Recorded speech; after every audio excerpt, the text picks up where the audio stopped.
स्वागत है आप सभी का फिर से इनसाइड क्लासेस में। आज का हमारा जो लेक्चर है वो है कूलाम्स लॉ। कूलाम्स लॉ के बारे में आज हम बात करने वाले हैं। ठीक है, तो कूलाम जो है, कूलाम ने क्या किया था?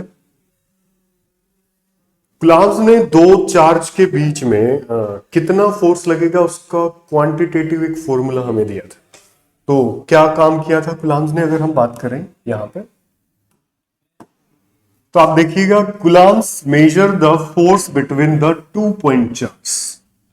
2 पॉइंट चार्ज होंगे, उनके बीच में कितना फोर्स लगेगा, उन दोनों एक चार्ज के कारण दूसरे चार्ज के ऊपर कितना फोर्स लगेगा, इसका क्वांटिटेटिव फॉर्मूला जो है कूलाम्स ने दिया था। तो क्या बोला उसने, कूलाम्स ने फोर्स के बारे में?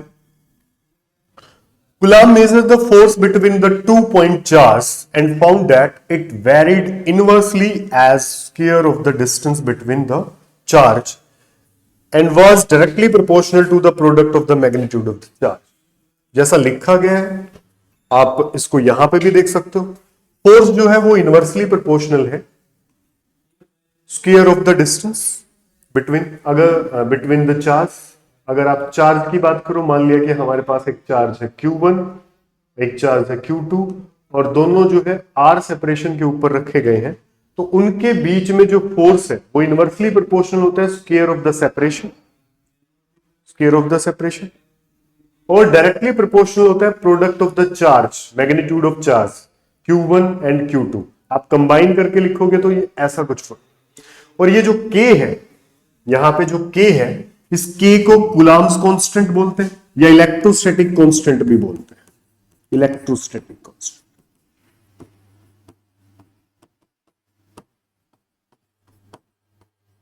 इलेक्ट्रोस्टैटिक कांस्टेंट भी। इस K का जो वैल्यू होता है, आप यहां पे देखोगे K का जो वैल्यू होता है, K का वैल्यू यहां पे लिखा भी गया है 1/4 पाई एप्सिलॉन नॉट। ठीक है, 1/4 पाई तो आप जानते हो, ये एप्सिलॉन नोट जो है इसको बोलते हैं परमिटिविटी,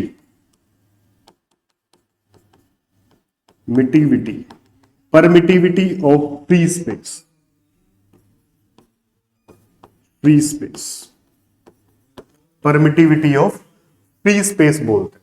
ठीक है, इस K का जो वैल्यू है यहां पे लिखा गया है 9 × 10⁹ न्यूटन मीटर स्क्वायर पर कूलम्ब स्क्वायर, और एब्सोल्यूट परमिटिविटी ऑफ वैक्यूम या परमिटिविटी ऑफ फ्री स्पेस भी इसको बोला जाता है, उसका वैल्यू होता है 8.85 × 10⁻12 कूलम्ब स्क्वायर पर Newton metre square.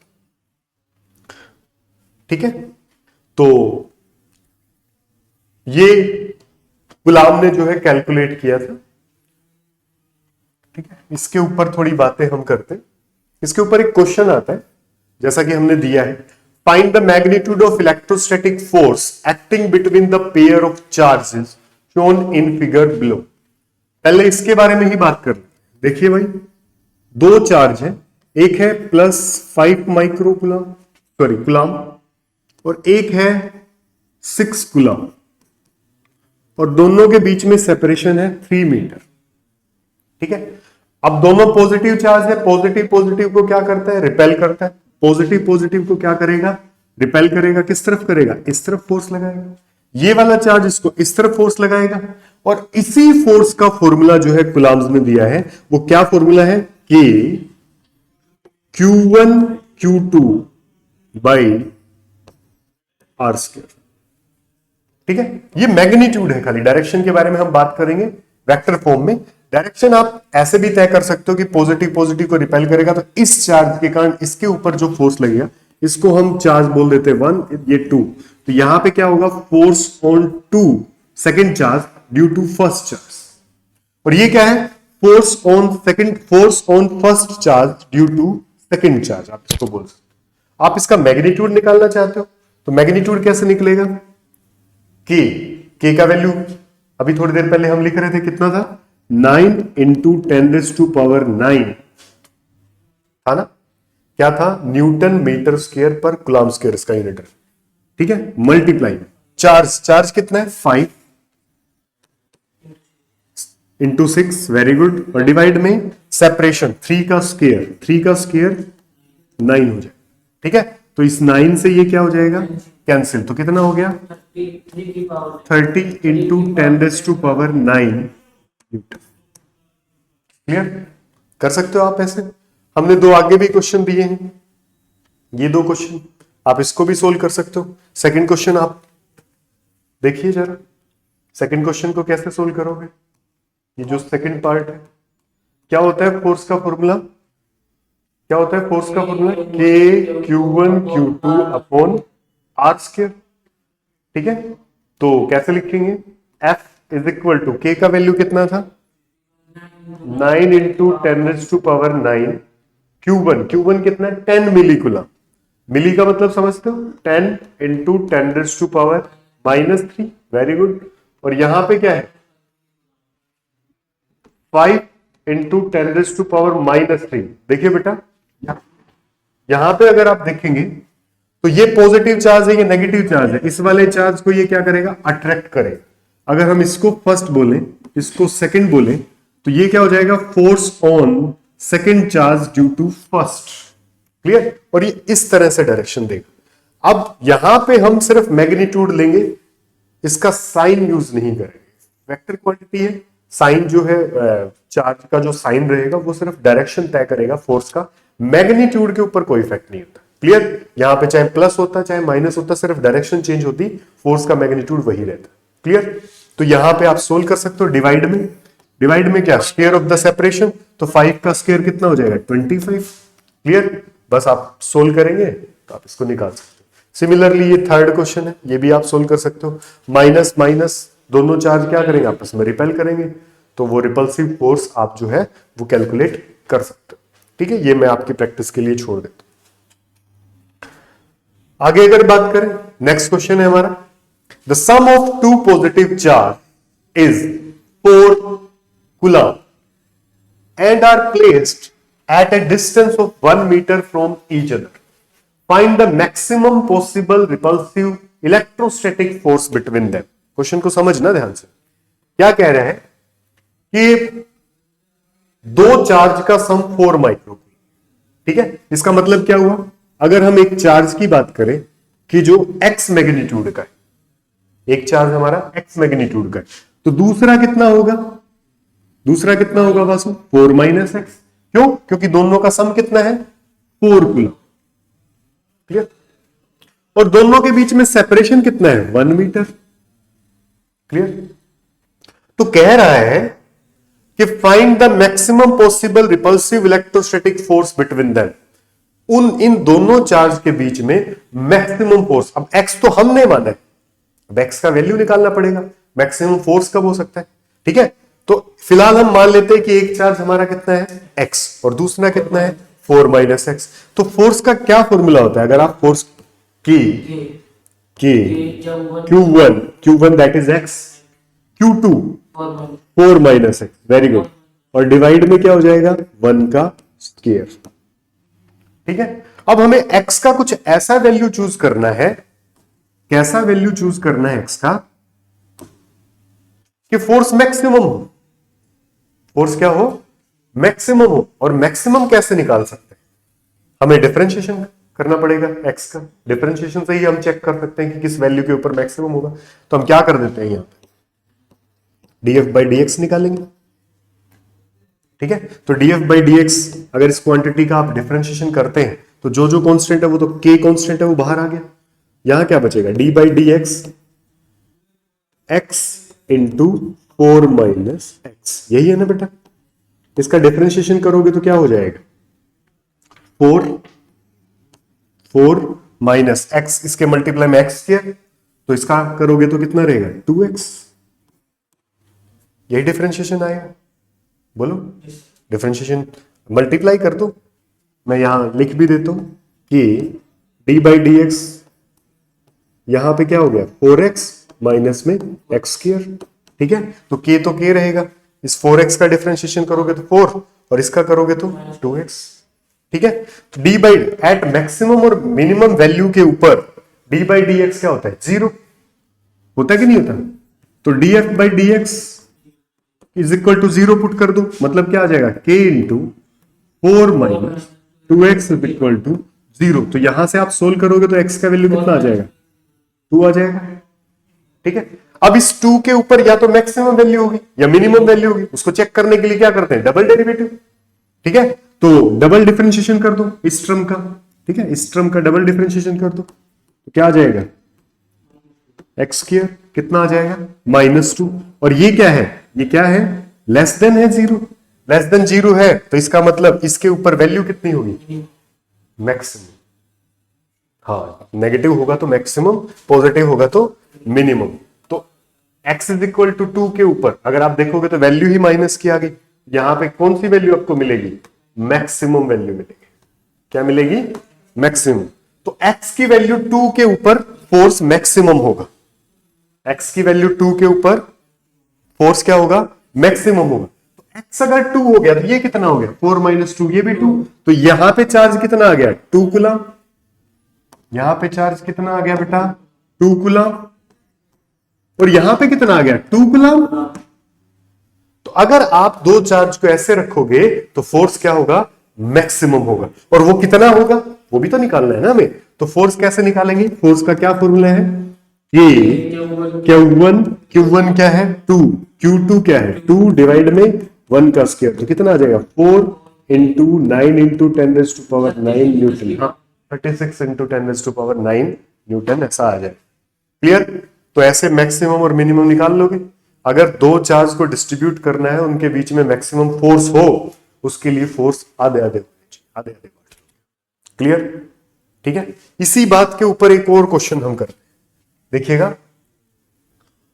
How much charge should be transfer from A to B such that they repel each other with maximum possible force. फिर से वही बात, मैक्सिमम पॉसिबल फोर्स कब होता है? जब आधे आधे बांटे। यहां पे देखो कितना चार्ज है? 32 और यहां पे 2, 32 और 2। ठीक है, तो दोनों को ऐड करोगे तो कितना हो जाएगा? 34 कूलम। ठीक है, तो यहां पे कितना देंगे? 17 कूलम। और यहां पे कितना देंगे? 17 कूलम। तभी फोर्स मैक्सिमम होगा। तो कितना ट्रांसफर करें? कितना ट्रांसफर करें? यहां पे ये 15 कूलम। 15 कूलम। तो आंसर क्या होगा आपका? 15 कूलम ट्रांसफर करेंगे तो फोर्स क्या होगा? मैक्सिमम हो जाएगा।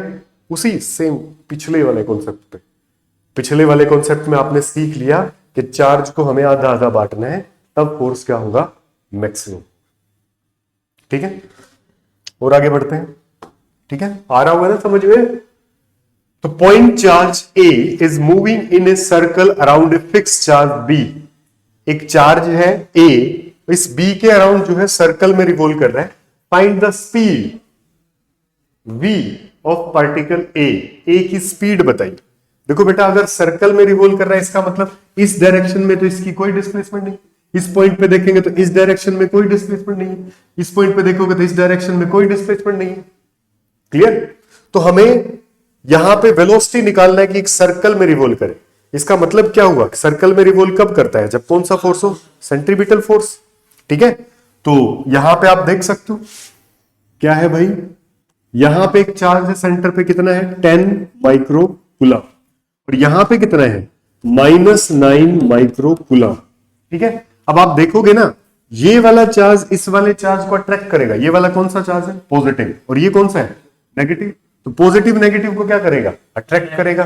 तो अट्रैक्ट करेगा तो फोर्स इस तरफ लगाएगा, तो इलेक्ट्रोस्टैटिक फोर्स इस तरफ। अगर ये सर्कल में रिवॉल्व करेगा, इसका मतलब बाहर की साइड कोई ना कोई फोर्स तो लगेगा। अब सर्कल में रिवॉल्व कर रहा है तो कौन सा फोर्स होता है? Centripetal force. कितना होता है? mv²/r। r is the radius. Clear? This force must be equal to this force. तो इस इक्वेशन से हम वेलोसिटी फाइंड आउट कर सकते हैं। तो ये बताइए इलेक्ट्रोस्टैटिक फोर्स क्या होता है बेटा? क्या होता है? K Q1 कितना है? 10⁻⁻⁶। Q2 कितना है?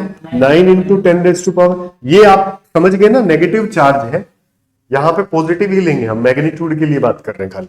डिवाइड में क्या होगा, R square is equal to, यहां पे क्या आ जाएगा, N B square by R. तो आर से आर क्या हो गया, कैंसिल।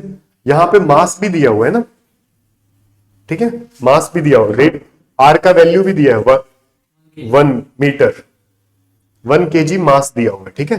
तो यहां पे भी 1 रखोगे, यहां पे भी 1 रखोगे, तो ये तो चला ही जाएगा 1 का। तो यहां क्या बचा है, देखिए यहां पे देखिए k का वैल्यू रख दें, इसको और आगे सोल्व करते हैं तो क्या हो जाएगा, 9 इंटू 10⁻⁹, ठीक है, इंटू 10 इंटू 10⁻⁻⁶, ठीक है बेटा। और आगे क्या है, 9 इंटू 10⁻⁻⁶, और डिवाइड में क्या है, डिवाइड में तो कुछ नहीं है, यहां पे बस v स्क्वायर बचा है अब तो, सही है ना, बाकी तो 1 है, ये भी 1 है। तो देखो इसका रूट करना है हमें, ठीक है, ये 9 है, इससे ये कैंसिल होगा तो यहां पे कितना बचेगा 3, ये भी इससे जाएगा तो ये कितना बचेगा 2, क्लियर।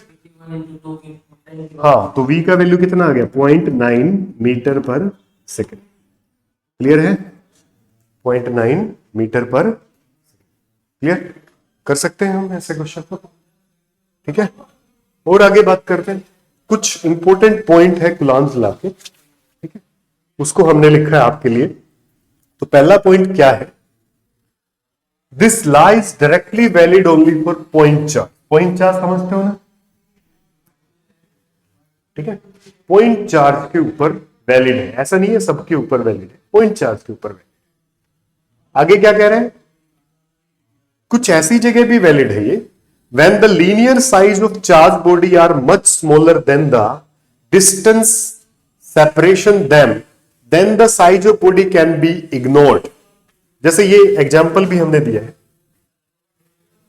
क्या एग्जांपल है, वैसे तो पॉइंट चार्ज के ऊपर लगता है, लेकिन अगर दो बॉडी की सेपरेशन, ये देखिए 1000 किलोमीटर, इतनी बड़ी डिस्टेंस के सामने 2 मीटर बहुत छोटी होगी, तो इस केस में हम इनको पॉइंट चार्ज अज्यूम कर सकते हैं, तो कर सकते हैं, ठीक है। इतनी बड़ी डिस्टेंस के सामने इतनी छोटी सी डिस्टेंस तो पॉइंट है ना, हजार किलोमीटर तो बड़ी ज्यादा डिस्टेंस होती है ना बेटा। तो 2 मीटर, समझ रहे हो ना, तो 2 मीटर तो बहुत छोटी है, तो इस केस में इसको पॉइंट चार्ज आप ले सकते हो, लेकिन इस केस में नहीं ले सकते। ये कौन सा केस है कि 4 सेंटीमीटर डिस्टेंस है और 2 ही सेंटीमीटर है इनका साइज, तो अब इस केस में इग्नोर नहीं किया जा सकता, लेकिन स्फीयर के केस में चल जाता है। ये हम आगे पढ़ते पढ़ते इलेक्ट्रोस्टैटिक्स में हमें ये पता चलेगा, उसके बारे में बात करेंगे आगे। फिलहाल ये बात, पहली बात समझ में आई, ठीक है। तो आगे चलते हैं। It is also known as inverse square law. Inverse square law क्या होता है कि फोर्स जो है वो इनवर्सली प्रोपोर्शनल होता है स्क्वायर ऑफ द सेपरेशन के, तो उसी को इनवर्स स्केयर लॉ, आपकी 10th की बुक में भी ये मिल जाए, ठीक है। आगे अगर बात करें, pair of force is called action reaction pair. ये क्या होता है एक्शन रिएक्शन पेयर, ये आप देखोगे अगर दो चार्ज की बात करें, मान लिया कि दो पॉजिटिव ही चार्ज, ये आपका प्लस क्यू चार्ज है और यहां पे भी प्लस क्यू चार्ज, तो ये वाला चार्ज जो इसके ऊपर फोर्स लगाएगा, मान लिया कि ये आपका फर्स्ट चार्ज है, ये सेकंड चार्ज है, और हम बात करें force on second due to first, और इस चार्ज के कारण इस पे फोर्स की बात करें तो वो इस तरफ लगेगा, वो क्या हो जाएगा F21। अब ये दोनों फोर्स इक्वल भी है और अपोजिट भी है, इक्वल भी है और अपोजिट भी है, समझ में आया। चाहे आप कोई और पेयर ले लो, और पेयर कैसे, और पेयर कैसे कि दोनों नेगेटिव ले लो, या फिर एक नेगेटिव ले लो एक पॉजिटिव ले लो, मान लिया कि ये पॉजिटिव क्यू चार्ज और यहां पे ये नेगेटिव क्यू चार्ज, क्लियर। अब अगर आप देखोगे तो देखोगे ये वाला चार्ज इसको अट्रैक्ट कर रहे हैं, ठीक है, इसको वैसे ही 1 और 2 मान लेते हैं, तो ये क्या है force on second due to first, तो ये इस तरफ जा रहा है, और ये वाला चार्ज इसको अट्रैक्ट कर रहा है ऐसे, इस डायरेक्शन में। तो अब भी आप देखोगे ये फोर्स इक्वल और अपोजिट है, तो इसको आप एक्शन एंड रिएक्शन पेयर बोल सकते हो, ठीक है, समझ आ गया। उसके बाद it hold true for charge which are at rest with respect to each other, एक दूसरे के रिस्पेक्ट में रेस्ट में रहने चाहिए, तभी इलेक्ट्रोस्टैटिक्स है, ठीक है। इलेक्ट्रोस्टैटिक्स मतलब चार्ज रेस्ट के बारे में, चार्ज अगर मोशन में करेगा तब हमारे रिजल्ट वैलिड नहीं। क्लियर? ठीक है, तो मोशन में नहीं होने। Coulomb force is a conservative in nature. Conservative close path में वर्क डन कितना होगा? Work done in close path. Conservative का मतलब क्या होता है? Work done in close path, work done in close path is zero. Conservative force का ये प्रॉपर्टी होता है। क्लियर? याद रखोगे? चलें आगे। कुछ और चीजें हैं। Coulomb's law is like Newton law of gravity. जैसे न्यूटन लॉ ऑफ ग्रेविटी में आप नहीं करते थे क्या करते थे? दो मास के बीच में फोर्स होता है, क्या होता है? G m1 m2/r²। वैसा ही तो है यहां पे। फोर्स क्या है? यहां पे भी एक कांस्टेंट आ गया K(Q1 Q2)/r², तो उसी जैसा है। ठीक है, तो आगे ये थोड़ी हायर फिजिक्स की बात। According to quantum theory, a force varies inversely as square of the distance if it's involve the exchange of particle without mass। है ना? पार्टिकल जिसका मास ही ना हो, ऐसा कौन सा पार्टिकल होता है? फोटोन। ठीक है, तो ऐसा बोला जाता है कि जब भी कोई चीज में इंटरेक्शन होती है, अट्रैक्शन होती है, रिपल्शन होती है, तो उनके बीच में कुछ ना कुछ चीजें आपस में इंटरचेंज या एक्सचेंज होती रहती है। ठीक है, तो यहां पे हमने इस बात को लिखा भी है, exchange of massless photon is responsible for electrostatic force. Electric force, दो चार्ज के बीच में इलेक्ट्रिक फोर्स इसलिए लगता है क्योंकि उन दोनों के बीच में इंटरचेंज होता है। क्या चीज इंटरचेंज होती है? फोटोन इंटरचेंज होता है। ठीक है, और ग्रेविटेशन फोर्स में ये ग्रेविटोनिक पार्टिकल, ठीक है, ये एक्सचेंज होते हैं, तब उनके बीच में ग्रेविटेशन फोर्स होता है। समझ में आया? ठीक है, ठीक है, याद रह जाएगा। तो चलिए और आगे हम पढ़ते हैं। Coulomb's law is only applicable for point charge. आ चुकी है बातें, वही बातें बस। The gravitation force between the charge particle is negligible as compare to electric force between them. ठीक है, ये बड़ा इंपॉर्टेंट पॉइंट है। कई जगह पे हम इसको ग्रेविटेशन फोर्स को लेंगे ही नहीं। ग्रेविटेशन फोर्स जो है इलेक्ट्रिक फोर्स के कंपैरिजन में बहुत छोटा होता है। ठीक है, मैं आपको एक एग्जांपल देता हूं, आप कर सकते हो। आपके ग्रेविटेशन आप पढ़ चुके हो। ठीक है, जैसे दो मास ले लो, मान लिया कि एक आप इलेक्ट्रॉन ले लो और दूसरा क्या ले लो? प्रोटॉन ले लो। ठीक है, आपको पता है इनके ऊपर चार्ज कितना होता है?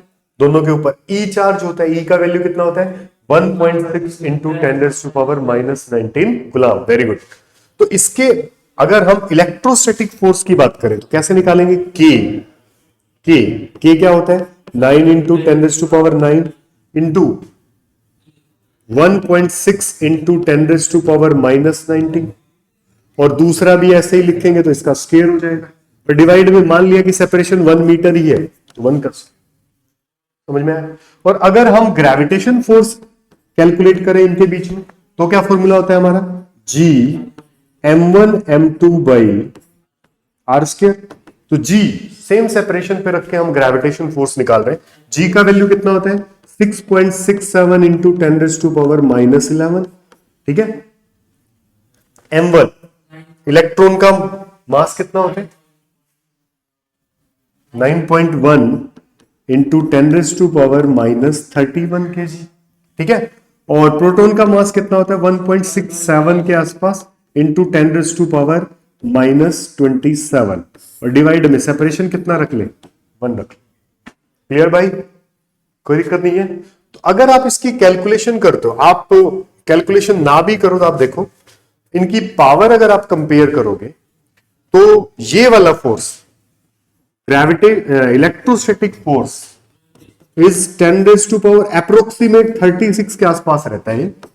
ठीक है, ये ज्यादा कम ज्यादा भी हो सकता है। इतनी बड़ी अमाउंट जो है इतना ज्यादा बड़ा होता है। ठीक है, तो इसलिए हम ग्रेविटेशन फोर्स के कंपैरिजन में, सॉरी, इलेक्ट्रोस्टैटिक फोर्स के कंपैरिजन में ग्रेविटेशन फोर्स को नेगलेक्ट। आप ये वैल्यू निकाल लेना, इसको सोल्व कर लेना। ठीक है, सोल्व करोगे यहां पे पावर वगैरह देख के तो आप चेक करोगे तो भाई बहुत बड़ी अमाउंट आएगी। ठीक है, ये कैलकुलेशन आप कर लेना, इसमें कुछ है नहीं करना। ठीक है, the force between the two charge particle is a central force. आपस में एक दूसरे को खींच, सेंट्रल फोर्स समझते हो? तो एक पॉइंट अगर मानोगे तो दोनों सेंट्रल फोर्स दोनों की तरफ लगे, ठीक है? सेंट्रल फोर्स अलोंग सेंटर लगते हैं या away from centre. Electrostatic force between two charge kept in a medium, ठीक है? अब बात क्या हो रही है कि मान लिया कि हमारे पास दो चार्ज, मान लिया कि एक चार्ज है हमारा Q1 और दूसरा क्या है Q2, ठीक है?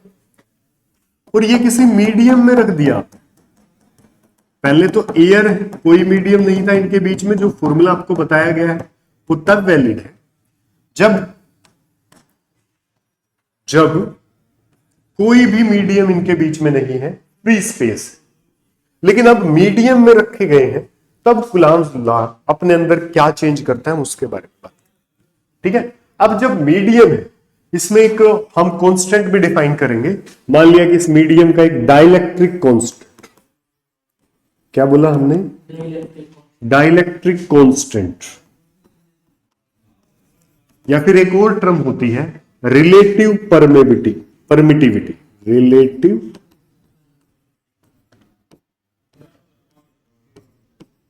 परमिटिविटी, ठीक है? ई एप्सिलॉन आर से आप इसको डिनोट करते हैं, ठीक है? ये क्या होता है? ये रिलेटिव परमिटिविटी क्या होती है? अगर हम इसके बारे में बात करें तो यहां पे हमने लिखा भी है, देखिए, परमिटिविटी, रिलेटिव परमिटिविटी सॉरी, वो रेशियो होता है क्या? Permittivity of medium to permittivity of free space. Clear है? याद रख लोगे? क्या बोला हमने? मैं फिर से बताऊं आपको, ये क्या होता है? It is the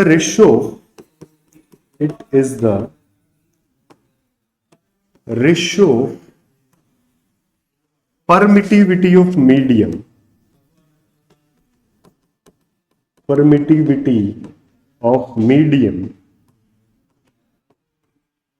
to permittivity of free space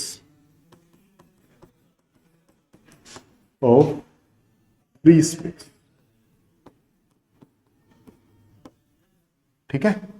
ratio होता है ये वाला रेशियो। क्लियर? ठीक है? तो यहां पे अब ये कैसे बदलेगा, फोर्स का एक्सप्रेशन कैसे बदलेगा, हम उसके बारे में बात करें। देखो बेटा, अगर आप फोर्स की यहां पे बात करते हो तो आपको अभी अभी थोड़ी देर पहले हम फोर्स का फॉर्मूला सिखा रहे थे। आपको के का एक वैल्यू हमने बताया था, क्या बताया था? 4 पाई एप्सिलॉन। एप्सिलॉन क्या है? परमिटिविटी ऑफ फ्री स्पेस, ठीक है? अब कुछ भी नहीं है तो फ्री स्पेस, लेकिन जब मीडियम है तो उस केस में यहां पे क्या आ जाएगा? Permittivity of medium. तो अब फॉर्मूला हमारा क्या बन जाएगा? 1/4 पाई एप्सिलॉन लिख देता हूं मैं, ठीक है? परमिटिविटी ऑफ मीडियम, और यहां पे क्या आ जाएगा? Q1 Q2 by R। समझ में आया? ठीक है? आप इसको और आगे अगर आप मीडियम डालते हो तो मीडियम की परमिटिविटी है, ठीक है? इसका वैल्यू भी आप यहां से रख सकते हो। देखो बेटा, ये क्या है? ये परमिटिविटी ऑफ मीडियम ही तो है। अगर आप इसको सोल्व करते हो परमिटिविटी ऑफ मीडियम को, तो वो क्या हो जाएगा? ये उधर चला जाएगा। तो क्या आ गया? हाँ, फ्री स्पेस ये आ गया, ठीक है? तो आप परमिटिविटी ऑफ मीडियम की जगह ये लिख सकते हो। तो यहां पे एक्सप्रेशन क्या आ जाएगा? ये क्या है? फोर्स इन मीडियम, इसको हम डैश से डिनोट कर लेते हैं। तो क्या आएगा हमारे पास? 1/4 पाई, यहां पे क्या आ जाएगा? एप्सिलॉन नोट और परमिटिविटी ऑफ रिलेटिव परमिटिविटी, और यहां पे क्या आ गया? Q1 Q2 by R square. समझ में? कोई दिक्कत नहीं है। अगर आप देखोगे तो ये तो पुराने वाला ही है ना, इसको छोड़ के बाकी तो पुराने वाला फोर्स ही है। अगर आप देखोगे यहां पे कोई मीडियम नहीं होता तो एफ नोट का वैल्यू क्या होना था? जब मीडियम नहीं है क्या होना था? 1/4 pi epsilon note Q1 Q2 by R square, यही तो होना था। और ये यहां भी तो है। अगर आप इस एफ डैश की बात करेंगे, फोर्स जब मीडियम में है तब यहां पे क्या आ जाएगा? F note by relative permittivity. समझ में आया? तो रिलेटिव परमेबिलिटी का एक और डेफिनेशन आ गया, अगर आप देखोगे इसको तो वो क्या डेफिनेशन है रिलेटिव परमिटिविटी का? फोर्स इन वैक्यूम या फ्री स्पेस डिवाइड में फोर्स इन मीडियम। ये भी आप लिख सकते हो यहां पे, ये force in vacuum to force in medium. समझ में आया? ठीक है, ठीक है, समझ आ गया? ठीक है, तो ये हम कर सकते हैं।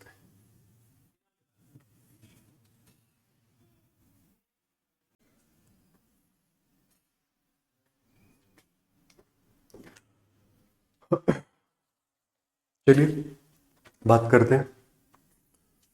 तो मीडियम अगर डालोगे तो बस खाली ये जो है फोर्स जो है वो डिवाइड हो जाएगा, घट जाएगा, म्यू आर टाइप। ठीक है, ये फिजिकल सिग्निफिकेंस है, ये बताता है कि फोर्स जो है कितना कम हो जाए। अब कितना कम हो जाएगा इसके ऊपर एक क्वेश्चन कर लेते हैं। ठीक है, एक क्वेश्चन कर लेते हैं। मान लिया कि दो चार्ज है हमारे पास।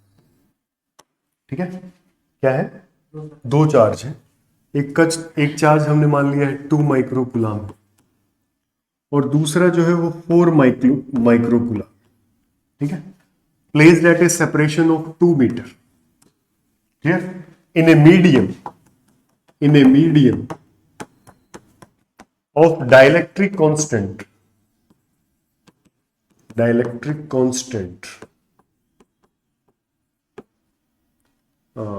4। इसका कोई यूनिट नहीं होता है क्योंकि आप देखोगे रेशियो रहेगी।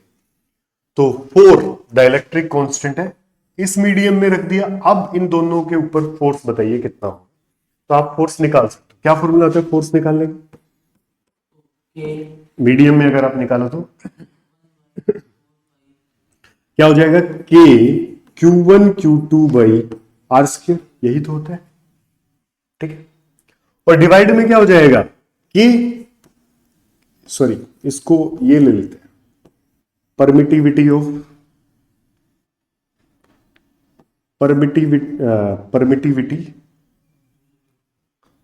Relative permittivity sir.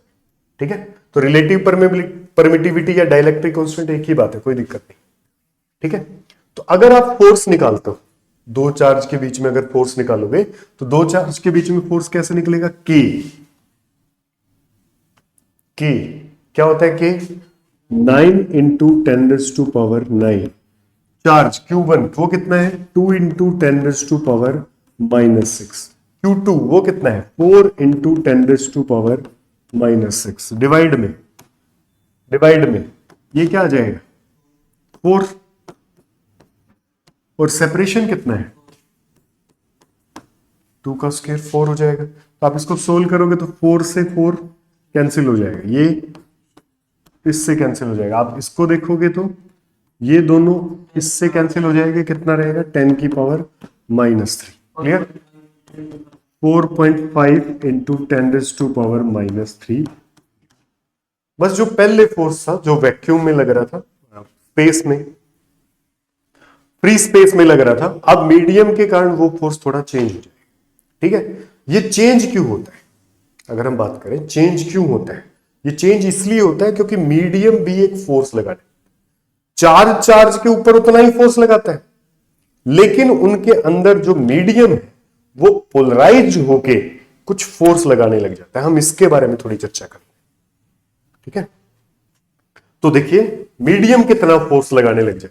दो चार्ज है हमारे पास, क्या है? दो चार्ज। मान लिया कि ये वाला चार्ज है हमारा Q1 और ये वाला चार्ज है हमारा Q2।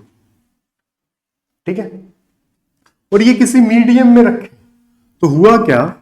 यहां पे जो मान लिया कि इनके बीच में कोई मीडियम आपने रखा तो होगा क्या? ये वाले चार्ज के कारण पोलराइजेशन होगा। पोलराइजेशन क्या है? सेपरेशन ऑफ पोल आप बोल सकते हो। ठीक है, क्या होता है यहां पे? तो क्या होगा यहां पे? अगर ये पॉजिटिव चार्ज है तो यहां पे कौन सा चार्ज आना शुरू हो जाता है? नेगेटिव। ठीक है, या फिर आप इसको ऐसे पढ़ सकते हो कि पॉजिटिव नेगेटिव ऐसे कुछ। ठीक है, दो तरह के डाइलेक्ट्रिक होते हैं, पोलर नॉन पोलर।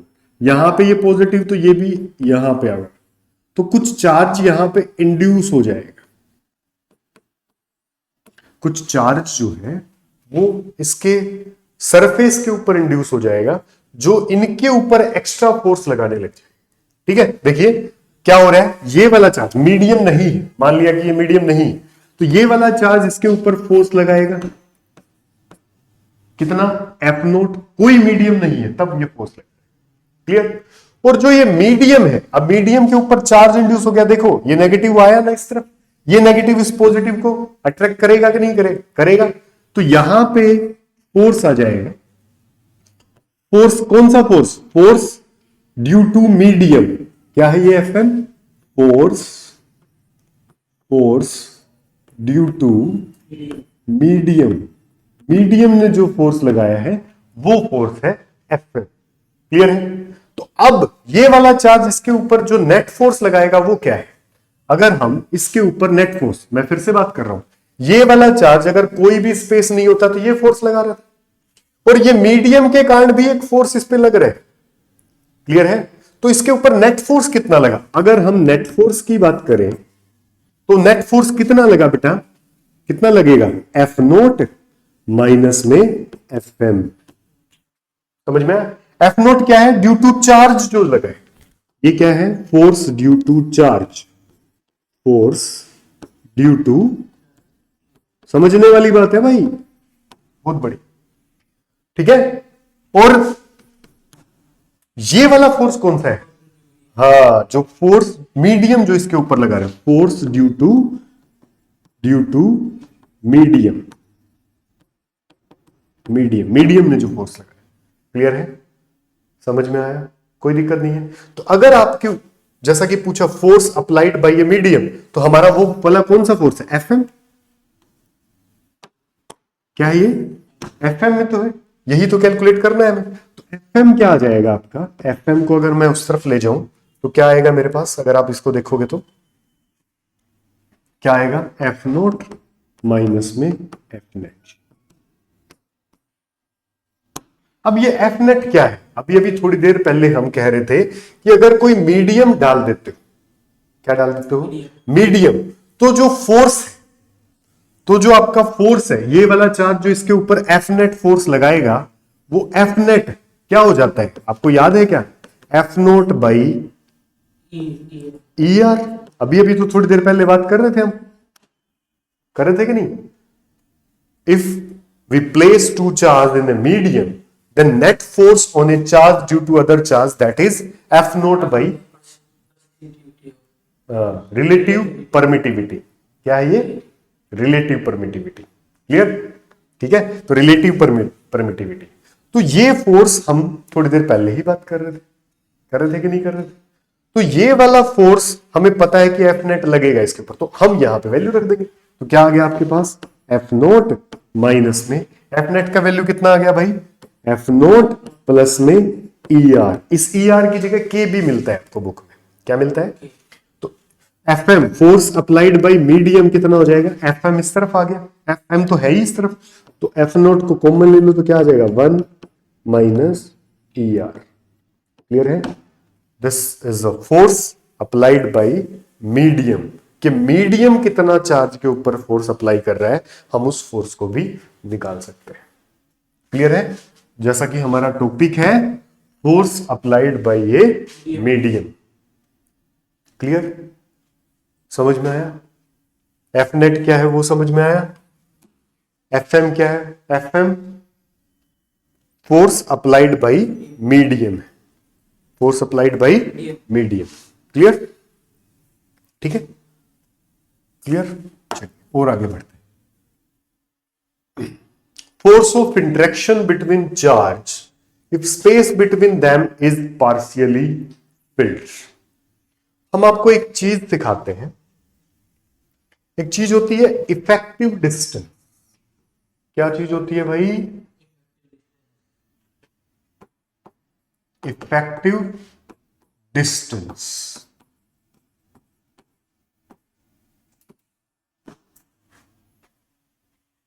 क्या है? Effective distance. क्लियर? मान लिया कि हमारे पास दो चार्ज, कितने चार्ज है?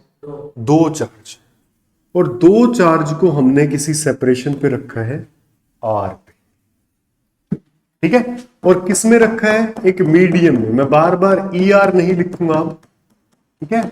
मैं अब डाइलेक्ट्रिक कांस्टेंट यूज करूंगा आगे के लेक्चर में।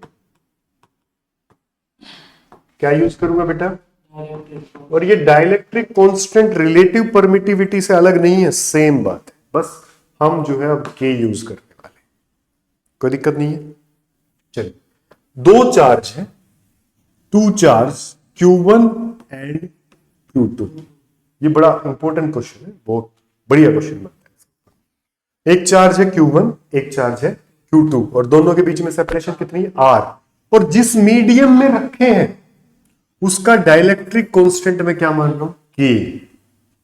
ठीक है? तो आपको पता है, क्या पता है कि फोर्स जो है, फोर्स वो कितना लगता है? के को छोड़ो, इस बार के की जगह हम 4 पाई एप्सिलॉन नॉट यूज करेंगे। क्या लगेगा? 4 पाई एप्सिलॉन, मीडियम वाला ना, मीडियम वाला ना, और यहां पे क्या? Q1 Q2 डिवाइड में R। यही होता है ना बेटा? और इस EM की जगह आपको एक रिलेशन हमने सिखाया था, EM की जगह क्या लिखोगे? E नॉट और ER एप्सिलॉन R, सॉरी, ठीक है? ये परमिटिविटी ऑफ मीडियम, ये फॉर्मूला हम पहले ही बता चुके हैं, क्योंकि रिलेटिव परमेबिलिटी रेशियो होता है इन दो चीजों, ठीक है? कोई प्रॉब्लम नहीं है ना? समझ में आ रहा है? तो चलिए आगे बात करते हैं। देखिए EM यहां मैं लिखूंगा इसमें 1/4 पाई, मैं इस ER को K लिखूंगा अब, तो ये हो जाएगा एप्सिलॉन नॉट, और यहां पे क्या आ गया? K। यहां पे क्या हो गया? Q1 Q2 डिवाइड में, ये क्या आ गया? फोर्स आ गया किसमें? मीडियम। समझ में आया? कोई दिक्कत नहीं है। अब देखिए, मैं क्या चाहता हूं, ये इफेक्टिव डिस्टेंस क्या बात है कि मैं ये दूसरा केस ले रहा हूं, वही दोनों सेम चार्ज है Q1, और दूसरा चार्ज क्या है आपका? Q2, और मैं कितनी सेपरेशन पे रखूं? R प्राइम में बोल देता हूं, दोनों की सेपरेशन को क्या बोल दिया इस बार? R prime. फ्री स्पेस कुछ नहीं है यहां पे, अब मीडियम नहीं है। कितनी सेपरेशन पे रखूं कि फोर्स वही लगे जो पहले था? मैं क्या कहना चाह रहा हूं आपसे कि फोर्स वही लगे जो हमारा पहले फोर्स था, उतना ही फोर्स लगे। मैं कितनी सेपरेशन पे रखूं? तो ये जो R डैश होगा वो उसका इक्विवेलेंट हो जाएगा। दोबारा मैं बात कर रहा हूं, मेरी बात को फिर से सुनना। मैंने दो चार्ज को रखा, एक मीडियम में रखा, R सेपरेशन के ऊपर मेरा फोर्स ये आ गया। मैं अब क्या चाहता हूं कि मेरे उन्हीं दो चार्ज को मैं फ्री स्पेस में रखूं, और कितनी सेपरेशन, मान लिया कि मैंने R प्राइम रख दिया, बस कंडीशन ये है कि फोर्स वही आना चाहिए जो पहले था।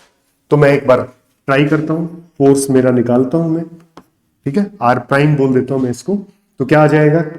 1/4 pi epsilon not Q1 Q2 divide में R प्राइम। समझ में आया? अगर आप इसको कंपेयर करो, इसको मैं चाहता हूं कि F, मैं चाहता हूं कि F जो है वो F प्राइम के इक्वल, ठीक है? तो मेरा क्या क्या इक्वल होना चाहिए? देखो Q1 Q2 इसमें भी है, इसमें भी, 4 पाई एप्सिलॉन नॉट इसमें भी है, इसमें भी है। इसमें क्या है? KR square. This KR square must be equal to R prime. समझ में आया? कोई दिक्कत नहीं है? तभी और सिर्फ तभी ये दोनों फोर्स बराबर। क्लियर? तो ये जो R प्राइम आपका निकलेगा, R प्राइम वो कितना आ गया? √K। समझ में आया कि नहीं? अरे बोलो, यही है इफेक्टिव डिस्टेंस। क्या है इफेक्टिव डिस्टेंस? ये क्या बता रही है? ये बता रही है कि कोई सेपरेशन के ऊपर आपने मीडियम में किन्हीं दो चार्ज को रखा है, तो हम उन्हीं चार्ज को फ्री स्पेस में किस सेपरेशन पे रखें कि उनका जो इफेक्टिव पाथ है वो उतना ही हो जितना इसका है। समझ में आया? मैंने यह रिलेशन निकाल दी, मैथमेटिकल एक्सप्रेशन हमारे पास आ गया है कि r prime is equal to root K r। Clear? अब इस पे एक छोटा सा क्वेश्चन हम करते हैं। क्वेश्चन कैसे आता है? ठीक है, क्वेश्चन कैसे आता है?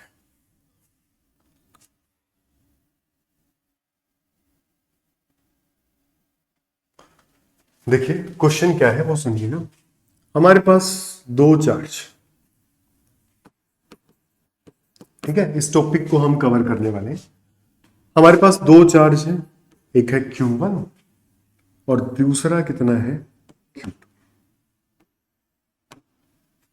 ठीक है, और हमने क्या किया, एक स्लैब रख दी यहां पे। क्या रख दी भाई वासु? स्लैब रख दी यहां। ठीक है, जिसकी T जो है वो थिकनेस T है। क्लियर? और इसका डाइलेक्ट्रिक कांस्टेंट भी दिया है K। पूरा स्पेस नहीं लिया, सिर्फ T थिकनेस के ऊपर ये हमने मीडियम बनाया है, और इन दोनों चार्ज के बीच की सेपरेशन को क्या बोल दिया? R। क्वेश्चन ये है, find force on Q2 charge due to Q1 charge. Q2 charge के ऊपर Q1 के कारण फोर्स बताइए कितना होगा। देखो क्वेश्चन क्या है, पहले हमारा तो पूरे पूरे स्पेस में हम डाल देते थे, ठीक है, तब हम बात करते, लेकिन अब ऐसा नहीं है, अब सिर्फ इस डिस्टेंस के ऊपर जो है वो रखा हुआ। तो अब इसको कैसे करें? क्लियर? अब इसमें निकालते हैं इफेक्टिव डिस्टेंस। क्या निकालते हैं? Effective distance. याद रखना, ये बड़ा इंपॉर्टेंट, ठीक, बोर्ड का नहीं, कंपटीशन में पूछेंगे। तो इफेक्टिव डिस्टेंस कैसे निकालोगे? देखो बेटा, पूरी डिस्टेंस कितनी है? r। पूरी डिस्टेंस कितनी है? r। r में से t माइनस हो गया, फ्री स्पेस में कितना है? देखो पूरी डिस्टेंस थी r, r में से t तो कम हो गया, t तो मीडियम में आ गया। आया कि नहीं आया? तो r में से t कम हो गया, क्यों? ये किस में है? मीडियम में है। ये मीडियम में है, ये मीडियम है। तो फ्री स्पेस में आपकी डिस्टेंस कितनी है? r minus T. और ये इसका इफेक्टिव डिस्टेंस तो अभी भी सिखाया था, प्लस में ये t तो कम हो गया, लेकिन t किसका जुड़ गया? मीडियम वाला। अभी सिखा रहे थे हम effective distance r prime is equal to क्या होता है? हाँ, समझ में आया? तो यहां क्या आ जाएगा? रूट के इंटू टी। टी स्पेस वाला कम हो गया, मीडियम वाला जुड़ गया। समझ में आया? तो अब की बार ये आपकी इफेक्टिव डिस्टेंस है। अब इसमें फोर्स कैसे लिखें? फोर्स कैसे लिखेंगे मैं लिख के बताता हूं। 1/4 एप्सिलॉन नॉट, यहां पे आ जाएगा Q1 Q2 डिवाइड में आ जाएगा r प्राइम का स्क्वायर, और r प्राइम आपने कैलकुलेट, समझ में? r प्राइम क्या कर लिया? कैलकुलेट कर लिया। तो फोर्स क्या आ गया बेटा? Q1 Q2 डिवाइड में 4 एप्सिलॉन नॉट, तो r प्राइम की जगह क्या रखेंगे? r minus T plus root K T, और इस पूरे का क्या हो जाएगा? स्केल। इस क्वेश्चन को ऐसे सॉल्व करें। समझ में आया? कोई दिक्कत नहीं है? पक्का? एक बार ट्राई कर लेते हैं ऐसे क्वेश्चन को एक बार, ठीक है? अभी आप हमें एक्सप्रेशन बना के दिखाओगे। दो चार्ज, ठीक है, यहां पे चार्ज है 2 माइक्रोकूलम और यहां पे है 4 माइक्रोकूलम, ठीक है। दोनों के बीच की सेपरेशन को हमने बोल दिया 2 मीटर, और यहां पे हमने एक मीडियम को रखा है जिसका डाइलेक्ट्रिक कांस्टेंट है 4, और यहां से ये लेके यहां तक की थिकनेस उसने दे रखी है, मान लिया 0.5 मीटर, ठीक है। Find force on 2 microcoulomb charge due to 4 microcoulomb charge। ठीक है,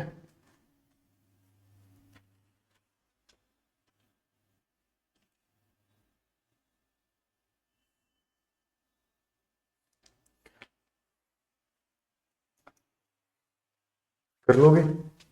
आसान सा क्वेश्चन है मेरे ख्याल से। एफ का वही फॉर्मूला, पहले तो इफेक्टिव डिस्टेंस निकालो। आर प्राइम कैसे निकालते हैं? क्या हो जाएगा? आर माइनस टी प्लस में रूट के टी। सही है, तो आर, आर कितना है? 2, माइनस में 0.5, प्लस में रूट के, रूट के कितना है? 4, तो रूट कितना हो जाएगा? 2 और 0.5, तो ये कितना हो गया? 1। 2 में से ये जाएगा तो 1 ही बचेगा, तो कितना हो गया? 1 माइनस 0.5 दैट इज पॉइंट। सही किया, गलत किया? 1, ये 3 होगा, कितना होगा ये? 3, तो ये कितना हो जाएगा? 2.5। क्लियर है? तो 2.5 मीटर आगे है, तो हमें क्या निकालना है? फोर्स। कैसे निकालेंगे फोर्स? अब तो निकाल ही सकते हैं, बड़ा आसान है। 1 बाई, ये सीधा सीधा लिख ले, 9 इंटू 10⁻⁹। Q1 कितना है? 2 इंटू 10⁻⁻6, 4 इंटू 10⁻⁻6 डिवाइड में ये कितना हो जाएगा? 2.5 का। बस अब तो सोल्व करना है खाली। ठीक है, तो हो जाएगा, कोई दिक्कत नहीं है। तो ये है आपका। ठीक है, आज यहां तक पढ़ते हैं।